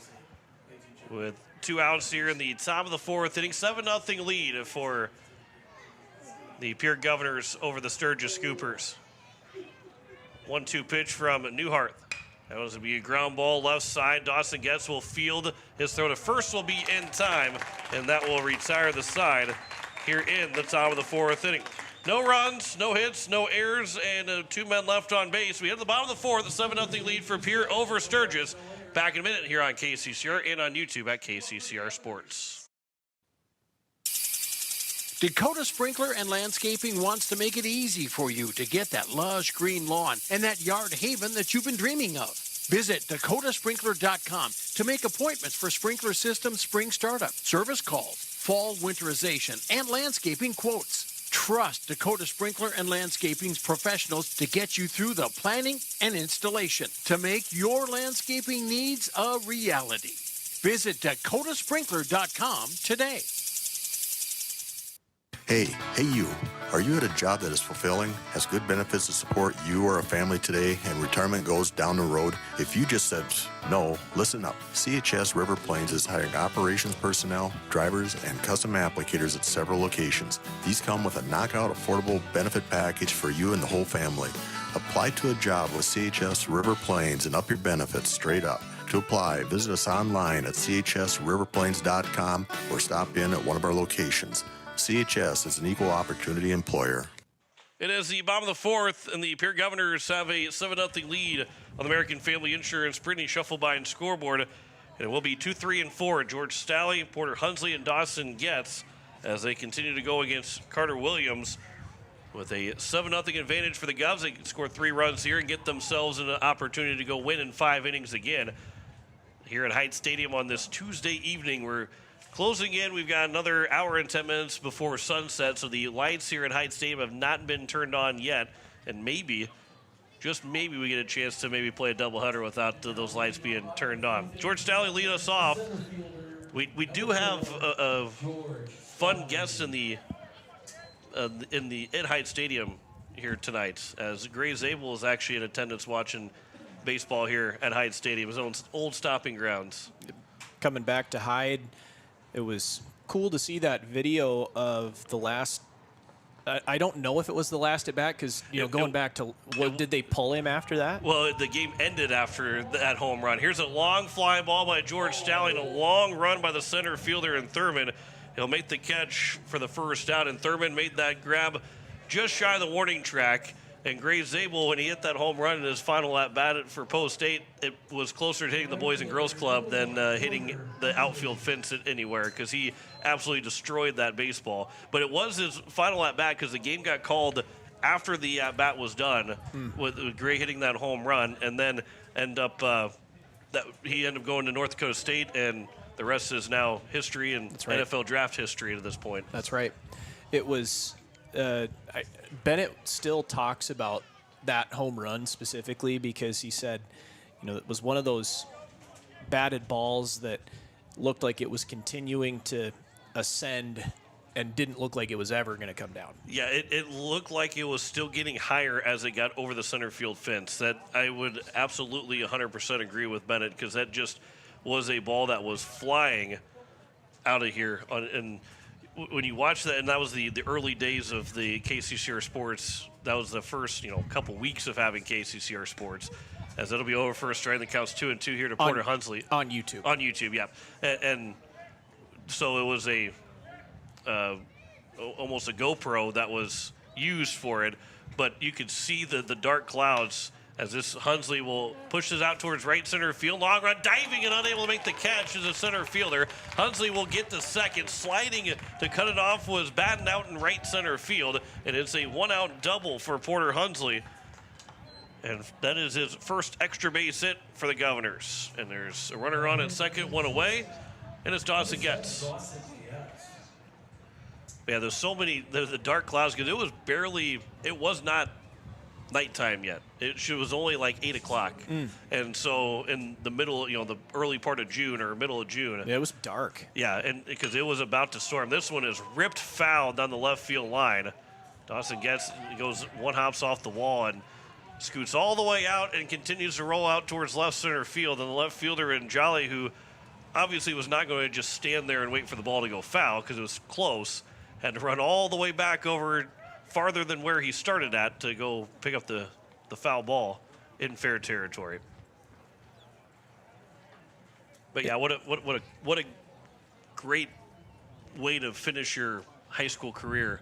Oh yeah, hit a home run like that. Yeah, just really unfortunate how that group of seniors, their high school careers ended, as this one's going to be grounded to second baseman in Carson Williams. Low throw over to Hamer at first, unable to dig it out was Hamer, so Getz reaches for runners on the corners here with one out rather than just a runner on third with 2 outs. And that will bring up Leimbach? No. Make that Aiden Johnson that will come up for Ridge Leimbach. Okay. So Aiden Johnson will get to swing the bat. First pitch is over for strike one. So far, he has had just one official at-bat, one plate appearance, 0 for 1. Mentioned he has scored 4 times as a courtesy runner. He's got 3 different steals on the season, as the count is 0-1 here to Johnson. A 1 pitch will miss low. The count's now 1-1. And also, I can't not finish the thought of Gray Zabel's last at-bat here, and the color commentary that your dad had in that too. Like that, I don't think we could have typed anything up, like literally said, hey, this is what's going to happen. Let's type something up and let's say this. I don't think you could have typed anything better. This will be a steal. The throw to third, and Hunsley is back in safely. And to second base goes Dawson Getz, so it's now second and third and a 2-1 count. It was an unbelievable moment that was captured with, I don't know how to even put it, like just unbelievable words. Yeah. From your dad. Here's a wild pitch that will get to the backstop, and it's now an 8-0 lead for the Governors, and the third base will go Getz. Yeah, and thanks for posting that too. That was not only really cool to see that for Gray right before that, but cool to hear Dad's voice on the call. So yeah, and appreciate that. Yeah, what was a fantastic, whatever, 45 seconds, minute 20 of that video right there that we had. 3-1 pitch is upstairs. It'll be ball 4 to Johnson. And he represents now the 10th run with one out here in the bottom of the 4th as Cooper Twilliger comes to the plate. A chance to see if maybe Johnson will take off here in the first pitch to try and get him in a scoring position, because right now the Govs would like to see them go up 10-0. They don't really want to, if they don't have to, they don't want to play all 7 innings. And so the pitch will be low. Johnson steals it easily without any throw, didn't have to slide in, and it's now 2nd and 3rd with 1 away. Yeah, now that 10th run in scoring position, to your point. Opportunity here for Terwilliger to make it a 10-run ball game and put the Govs into mercy rule territory. 4 runs driven in today for Cooper Twilliger, all 4 coming in game number 1. 2-run homer and a 2-run single. There's a line shot back up the middle for a base hit. 1 run will score. Johnson will round third. He's going to score easily. Another 2 RBI hit for Cooper Twilliger. His 3rd different 2 RBI hit in this doubleheader is now a 10-0 lead for the Governors, with 1 out here in the bottom of the 4th inning, and they might be going to the bullpen here for the Sturgis Scoopers. But either way, the Govs now are 3 outs away in the top of the 5th inning from winning the baseball game in 5 innings. Yeah, really cool to see Terwilliger back in a competitive ball game of any kind, whether it's football, baseball, basketball, and especially exceeding like he normally does. So they will make a pitching change. We will tell you that pitching change coming up here in just a moment. Back in a minute, you're listening to Pierre Governor Baseball on KCCR, and you're watching it on YouTube at KCCR Sports. Larry Fry Heating and Cooling has a new name. Kruger Climate Systems has acquired Larry Fry Heating and Cooling, but it's still the same great service. Your friend Larry Fry is still a manager, and his dedication to providing you with outstanding service remains unwavering. The same quality products and services you have come to expect from Larry Fry Heating and Cooling will continue under the new leadership of Kruger Climate Systems. You can still reach us at 605-224-9548 or email us at ryan@krugercontracting.com. Kruger Climate Systems, your certified Trane and Mitsubishi dealer in Central South Dakota.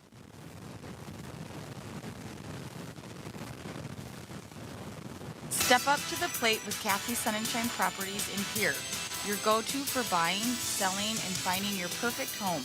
Whether you're looking for a cozy cottage or a spacious family home, Kathy Sunshine Properties has you covered. We're committed to helping you make your next big move, on the field or in your life. Ready to find your dream home? Call Kathy Sunshine Properties at 605-224-5588. Your home run in real estate. It is the bottom of the 4th, 1 out, runner on at first. A 10-0 lead now for the Pierre Governors on the American Family Insurance Brittany Shufflebind scoreboard. And it is for the Govs. To the plate will be Sutton Sunshine, and he will deal with Carson Williams, who is now on the mound. Carter Williams moves out to center, and it is Jace Thurman that moves in to play second. And we actually had a replacement in right field. As that pitch will get away, and to second will go Terwilliger on the first pitch. Jack Jolly comes out of the ball game.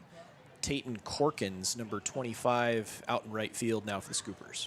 It looks like Jolly is going to warm up out in left field. That is okay. So 1-0 pitch. I want to miss inside. The count's now 2-0. And Sturgis has they found himself in trouble, and some of that, they don't have a lot of depth. Obviously, they only have 4 guys that are not playing in this game, as it counts 2-1 here to Sutton Sunshine. The other side of it is, this is game number 7 in 6 days. Right. They played 2 on Friday, 2 Saturday, 1 Sunday, 1 Monday, and now another 2 here today, as they're swinging a miss, and the count's now 2-2 here to Sutton Sunshine. That really stretches a pitching staff short, and you already had 4 guys that weren't available to pitch today, and other guys that had pitched quite a bit over the last couple of days. They just barely stayed on the pitch count to be available to be pitching today, as it counts 3-2 here to Sunshine. Yeah, Jeske, Royer, Tate Johnson, and Kjell Sundstrom, 4 guys that are ineligible to pitch today for the Scoopers. This is a line shot to center field. That's going to get underneath the glove of the center fielder in Williams. Terwilliger will come in to score. Sonnenschein will round second. He's on his way to third. They're going to pull the chute over at third base. And Sonnenschein makes it 11-0 ball game as he's standing over at third base with one out here in the bottom of the fourth. Yeah, line shot right at Williams and just got underneath his glove as he tried to almost scoop it off the ground, kind of like you would at first base, but ball got underneath his glove and got to the fence. It'd be interesting to see what the ruling is on that, if it's a single with an error or just a straight up triple for Sonnenschein, because the ball was not, Williams did not touch the ball as it got to the center field wall. They're going to switch defensive positioning up after the first pitch was over for strike one, or maybe they're going to, I don't know what they're going to do. Coach should start to make his way out, but everything seems to be okay. I don't know if they're checking to see if he was okay out in I center. think they were checking to see if Carter Williams, excuse me, was doing okay out in center. Carter and Carson Williams, it's a tough one to keep separated. Here's the 0-1 pitch that is missed, and it's now 1-1. Hudson Schaefer is getting his second opportunity to swing the bat. He walked in his only plate appearance in the first game. Here's the 1-1 to Schaefer, swing and a miss, and the count's now 1-2. Finally getting a chance. He didn't get to play. I don't think he had to play any post-state baseball last year with an injury. And then got himself hurt during the football season. Yeah, that one's now a 2-2 count. So just trying to stay healthy right now is Hudson Schaefer, but it's fun to see that he gets a chance to swing the bats. The count's 2-2. Yeah, absolutely. Good to see him back in the batter's box. 2-2 is upstairs, and the count's 3-2. On deck will be Parker O'Brien's spot, which has got Jackson Goodman on deck, and he will hit for O'Brien. That'll miss for ball 4, and Schaefer draws his second walk. And it brings up now Jackson Goodman. Schaefer doing a good job of seeing the strike zone, because that take on 3-2 was really close, but he took ball 4, was able to trot on down to first base to put runners on the corners with one out. And now they're going to run for him here. Trevor Rounds will come in to run for him. So Jackson Goodman now to the plate, with the Rounds over at first. And for Jackson Goodman, this is his first plate appearance of the season. First time to swing the bat for the varsity team. Over for strike 1. Jackson, son of Alan Goodman and grandson of legend in the baseball community here, Jim Goodman. Here's a ground ball to the left side. That's a tough hop, and it's going to get through, and it's going to bring in another run. Over to third base will go Rounds, his first and third. Here with still one out. And a 12-0 lead here for the Governors. And that'll be an error charge to the shortstop in Royer, who has had himself a difficult day over at the shortstop spot. 6 error overall now for the Sturgis Scoopers in 3 1/3 innings. And it's now back to the top of the order. First pitch is over for strike 1 for Hudson Stosher, excuse me. So Stosher now hitting in place of Scheffelbein. And it's the 9th man to come to the plate.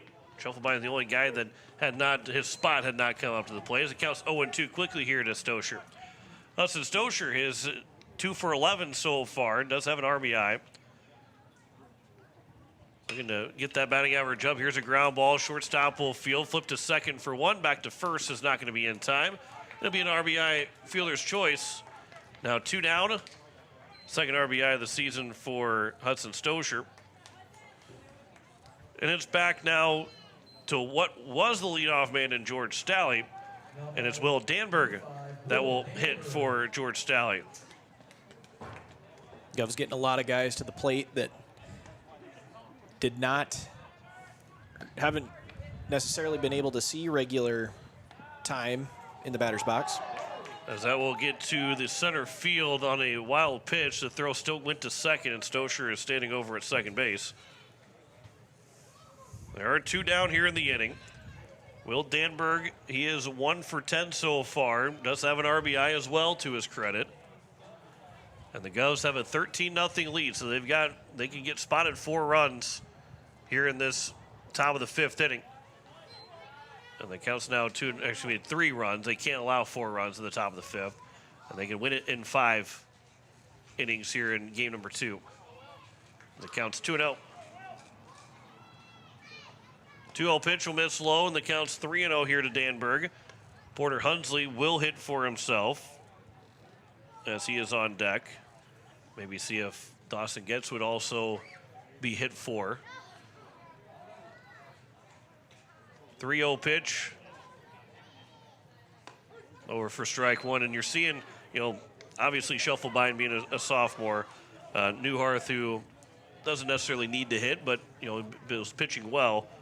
And O'Brien also being a sophomore, but they've got a lot of at-bats. Porter Hunsley being a freshman, they want to keep him in the lineup for more at-bats. That will be underneath the glove of the second baseman into right field. Another run will come in to score, and it's now a 14-0 lead on the 7th error of the day for the Sturgis Scoopers. And Porter Hunsley will stage to the plate again. To your point, John, we'll see if Dawson Getz is going to be in the on-deck circle or if they're going to decide to hit for him as well. I believe they are going to hit for him if that spot comes up. Weston Northrup will be the guy to swing the bat. First pitch is fouled back by Hunsley, and the count's 0-1. Whether Northrup gets to the plate or not, we do want to say that this would be a second plate appearance of the season for Northrup. He went 0 for 1. He is 0 for 1 so far in the season.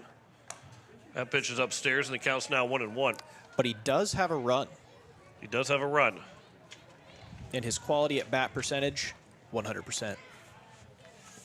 I don't think he can get much better than that. I was going to say, I mean, the game of baseball is a game of failure, but if you're hitting 100% quality at bats, then you're doing something well for your team, even if you're 0 for 1.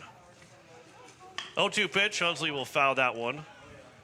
Count remains at no balls and 2 strikes.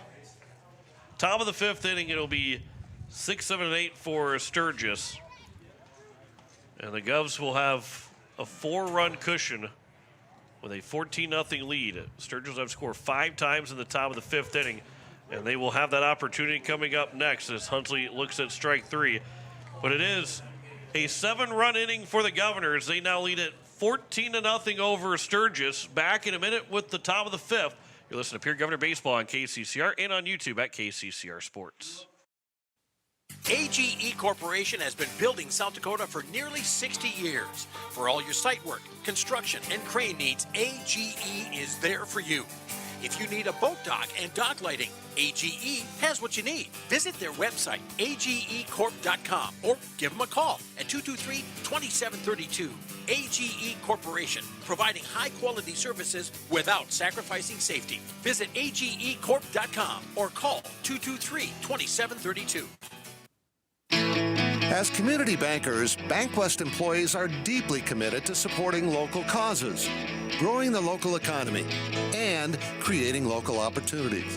At a time when you can bank anywhere, we hope you choose BankWest. We'll be your financial partner for the long haul, helping you and your community achieve financial success. BankWest. Convenient, connected, committed.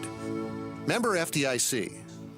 Bridger Babcock will be on the mound here at the top of the 5th inning for the Pierre Governors as they look to close this out. And for Bridger Babcock, this will be his first chance on the mound. Actually, this will be his second appearance on the mound. He's thrown 3 1/3 innings in relief and had 3 hits, no runs, 1 walk, 5 strikeouts. That ERA at a big old 0 and a whip at 1.2. Batting average against at 231. And John Newhart throws 45 pitches, 4 innings, 1 hit, no runs, 2 walks, 2 strikeouts. As long as Bridger Babcock does not have a really long inning throwing-wise, Blake, every pitcher will be available for the weekend for the Governors. All hands will be on deck for the final 4 games. That's absolutely huge for this Governor pitching staff to have all hands on deck for really, really important games in the South Dakota standings here this weekend against Washington on Friday and Lincoln on Saturday. There is one person that is in the same spot that they were playing in the 4th inning and now in the 5th inning, and that is Sunshine, who catches ball 1 from Bridger Babcock. Aiden Johnson is out and left. Porter Hunsley moves from right to center. Will Danberg is in at right field now. The 1-0 pitch. There's a swing and a miss by Royer, and the count's 1-1. Jackson Goodman's over at third. Jaron Deal is at short. Hudson Stosher is at second. Brendan McCullough is at first. So 8 of the 9 positions change from the 4th to the 5th inning, as it counts now 2-1. And to that end, John, coming up this weekend, the Govs at the start of the week were sitting in the number 2 slot in South Dakota games in Class A, as this one will be out to right field and get past the right fielder, so it's going to be extra bases here for Royer. He will pull up at second base. Danberg unable to cut it off until it got to the wall, so leadoff double. Second hits, it was a leadoff double from Bridge Batten to open up the game. He ended up being retired on a double play, but the first guy that now Bridger Babcock sees is a double out to center field. Not saying it's going to be another 4-6-5 double play, but boy, wouldn't that be something? I mean, you know, what's the? It's a glitch in the system. Glitch in the matrix. In the matrix, yeah.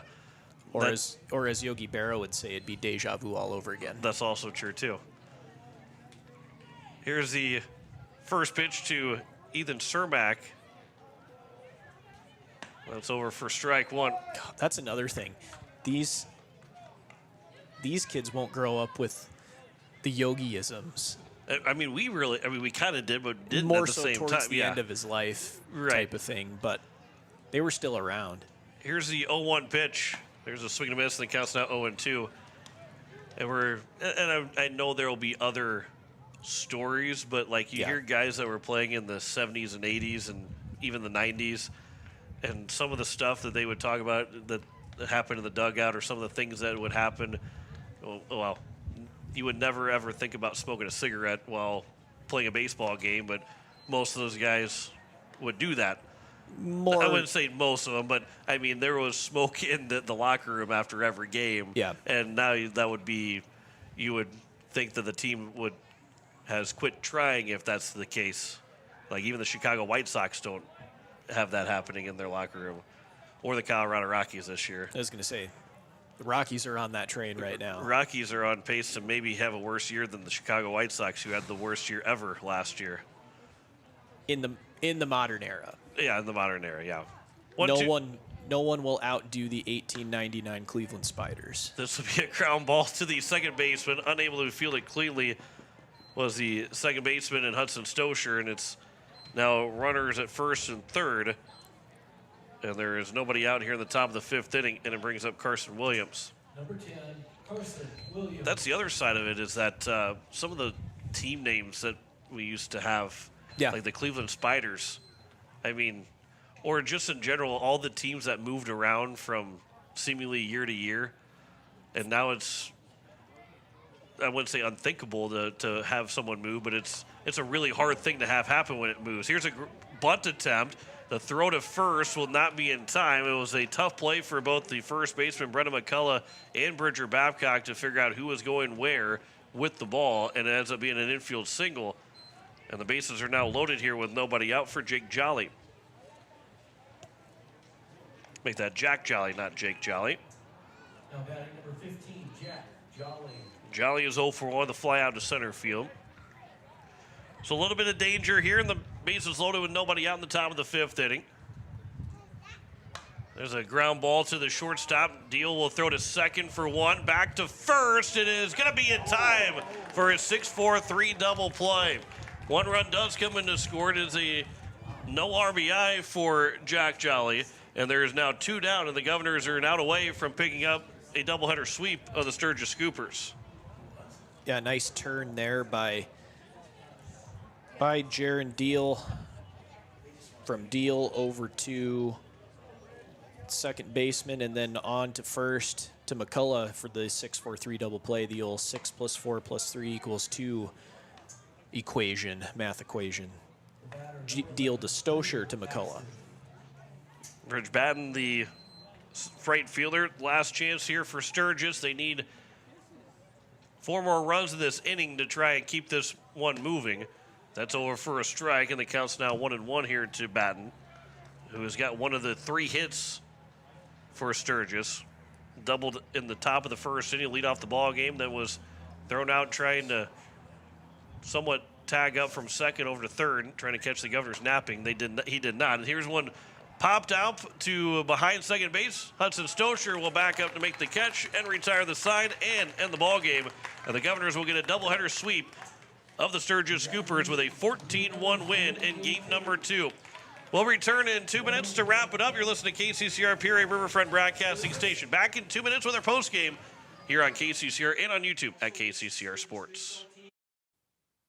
Are you a farmer in the Highmore area? Do you need a trusted partner for your grain and agronomy needs? Look no further than AgTegra. AgTegra is built on a legacy of farmer-owned cooperatives, providing superior service and relentless innovation for generations. We're committed to your success and the safety of our employees and members. For your grain needs, call Chance Scott at 605-846-1099.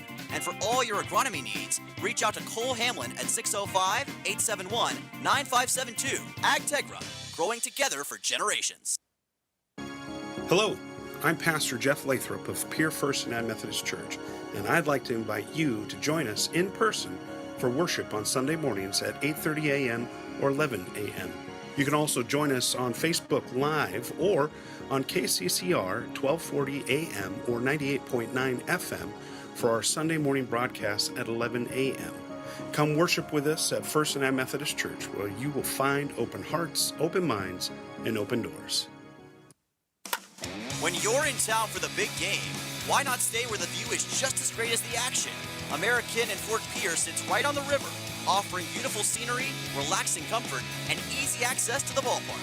After a day at the Diamond, there's nothing better than unwinding by the water, and the American always hits it out of the park. Stay by the river. Stay in comfort. Call 605-223-2358 to book your room today. American, where the river meets relaxation. Step up to the plate with Overhead Door Company of Pierre. Like your favorite team, we deliver reliability, strength, and top-notch performance. For over 100 years, Overhead Door has been the most respected name in the industry. From commercial or residential repairs to full upgrades, our team of technicians stand ready to provide winning results. Don't let a faulty garage door strike you out. Look for the signature red ribbon and call the industry MVP at 605-224-6200. Bring your garage door game to the big leagues.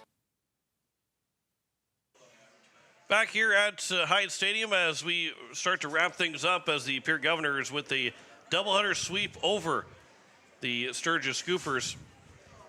14-1 is our final score here in game number 2. John McClure alongside Blake Dean as we'll get you out to Edmonton-Vegas game here in just a little bit. They're still probably 40 minutes away from puck drop of that contest, but a 14-1 win in game number 2. 14 runs on 7 hits, 1 error, and 4 men left on base here in game number 2. It was 1 run, 3 hits, 6 errors, and 1 man left on base for the Sturgis Scoopers. Time of the ball game was an hour and 22 minutes. John Newharth got the win, going 4 innings, 1 hit allowed, no runs, 2 walks, 2 strikeouts. Bridger Babcock through the final inning, giving up 2 hits, 1 unearned run, no walks, and no strikeouts for Bridger Babcock as the Govs scored 7 runs. They scored 1 in the first, 4 in the second, 2 in the third, and then 7 times in the fourth to pick up that 14-1 win.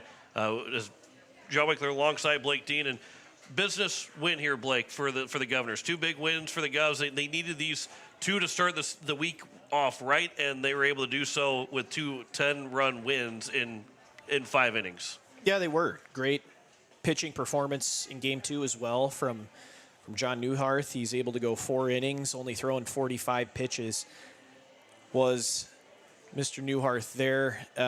His final stat line reads 4 innings, 1 hit, no runs, no earned, 2 walks, 2 strikeouts, 1 wild pitch, and then Bridger Babcock comes in and shuts the door, giving up an unearned run on 2 hits, no walks, no strikeouts in 1 inning. So over the course of the doubleheader, the Govs give up only 2 runs, and neither of them are earned runs. Yeah. So fantastic outing by the pitching staff here this evening for the Govs. And, the Bats did what they had to do. They took advantage of some errors by the Scoopers in both games.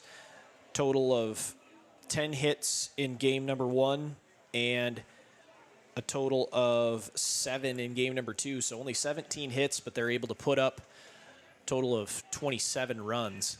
So efficient in being able to do that with the Govs here this evening, and as a result, they pick up 2 more wins in South Dakota play. Yeah, now a total of 13-4 in South Dakota games. Sturgis falls to 5-10. They have 1 game, I believe, just 1 game left on the for the season in South Dakota games. So that they will not. Ends up being a 44-point win, 2 44-point wins. Yep. Where going into last week, you're looking at 41-point wins, and that was going to hurt you in the standings. Now, obviously, Friday will be a different story. Washington, that will be 41-point wins at best, or 30-point losses, which will be a huge loss to have, for the Govs. But overall, having those 44-point wins means more for the Governors right now, because it does help their seed points at least stay at number 2. If you don't catch Harrisburg at number 1, which Harrisburg, you might need some help to have that happen. But overall, nobody's going to catch you. If you finish out 6-0, nobody should be catching you to take second place in the standings. Yeah, this is big, important weekend of baseball. Like you said, it's going to be the first games against Washington are going to be games that, you can't overlook anybody coming in, especially a Sioux Falls School District team. But Washington's going to be a team that's coming in only 4 wins on the season in South Dakota play, and that's going to be a game where the Govs are going to be a little bit shorthanded. They're going to have some guys that are going to be running track as well. So not a game that you can overlook by any stretch of the imagination, but the big doubleheader that we're looking forward to is going to be the Saturday games against Lincoln. Lincoln coming in as the number 3 team in the state versus the Govs at number 2. That's going to be huge in terms of seed points and where everything kind of shakes out for the rest of the season. So some big weekend games here at Hyde Stadium on both Friday and Saturday. So come on down to the ballpark if you're in the area and watch the number 2 seed in the state, Pierre Governors, play some baseball against a couple of Sioux Falls area teams. Yeah, we'll have coverage starting at 4:45 on Friday, and then at 12:45 on Saturday. Dylan Simmons will have the call of both those doubleheaders for you on KCCR and on YouTube at KCCR Sports. So a 14-1 win in game number 2 for the Governors over the Sturgis Scoopers, as it is a sweep for Pierre over Sturgis. 13-1 in game 1, 14-1 in game number 2, as that will wrap things up for us here from Hyde Stadium here this evening. We will have coverage again at 4:45. We'll send things out over to Vegas for game 1 between the Golden Knights and the Edmonton Oilers. That'll be coming up here in just a moment. I want to say thanks to Eliza Mayer back at the station. John Winkler alongside Blake Dean. We say thanks for listening and a good night with a doubleheader sweep for the Pierre Governors over the Sturgis Scoopers. Have a good rest of the night. You've been listening to Pierre Governor Baseball on KCCR and on YouTube at KCCR Sports. Governor Baseball is brought to you by Comtech, True Green Chemlon, Edward Jones Financial, Overhead Doors, Todd's Electric, James Pharmacy, Yay Gare, AGE, First Fidelity, State Farm Insurance Becky Ponsaba Agency, Capital City Ford, Lincoln, and Toyota, Owyhee Federal Credit Union, Missouri River Dentistry, Dakota Sprinkler and Landscaping, Agtegra, Ferding Electric, Envirotech, Kruger Climate Systems, Stalkin Peterson LLP, Wagner Auto, the South Dakota Office of Attorney General, Division of Consumer Protection, Gales Gas, First United Methodist Church, Karsten Erickson Roofing and Construction, Beck Motor Company, May Adams, American Family Insurance, Brittany Scheffelbein Agency, Lamb Motors, Bank West, CHS River Plains, Faith Lutheran Church, Graham Tire, Kathy Sunshine Properties, Venture Communications, and the American of Fort Pierre. Join us all season for Governor Baseball on KCCR and on YouTube at KCCR Sports.